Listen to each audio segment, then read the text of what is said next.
Sanath Nagar TIMS లో జరుగుతున్న వైద్య సేవల ట్రయల్ రన్ను ఆరోగ్య శాఖ మంత్రి దామోదర రాజనరసింహ పరిశీలించారు. పెండింగ్ పనులన్నీ యుద్ధ ప్రాతిపదికన పూర్తి చేయాలని ఆర్ఎండ్బి ఆరోగ్య శాఖ అధికారులకు మంత్రి సూచించారు.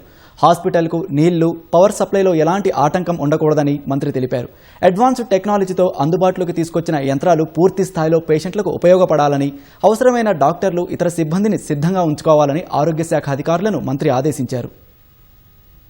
రాబోయే మాసంలో మొదటి వారం గాని రెండో వారం గాని సూపర్ స్పెషాలిటీ హాస్పిటల్ ని ఇనాగరేట్ చేసుకోబోతున్నాము. ఈ హాస్పిటల్ ప్రాంగణం సుమారు 3 భాగాలు, A block, B block, C block. Bed strength 1000, emergency 300 beds, general beds 500, paid beds 100, international beds అని చెప్పి ఒక 100 పడకలు ప్రత్యేకంగా ఇంటర్నేషనల్ పేషెంట్స్ కు వారికి సేవలు అందించాలని చెప్పి ప్రభుత్వ ఆలోచన.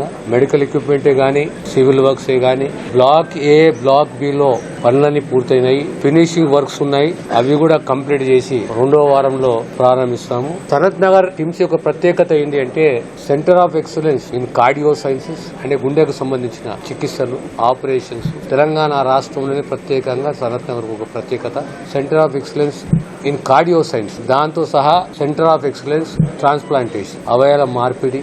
ఈ రెండుకి సంబంధించి ప్రత్యేకత సనత్ నగర్ హాస్పిటల్ కు. అంతర్జాతీయ స్థాయిలో కాన్ఫరెన్స్లే గాని, సమావేశాలే గాని ఇక్కడ నిర్వహించాలి. తెలంగాణ రాష్ట్రానికి సంబంధించి రాష్ట్రంలో ఎక్కడ ఏది ఉన్నా, ఏ చికిత్స పొందినా, ఏదన్నా ప్రత్యేకంగా అరుదైన ఆపరేషన్లే గాని, ట్రీట్మెంటే గాని, ట్రాన్స్ప్లాంటేషనే గాని ఇక్కడ జరుగుతుంది.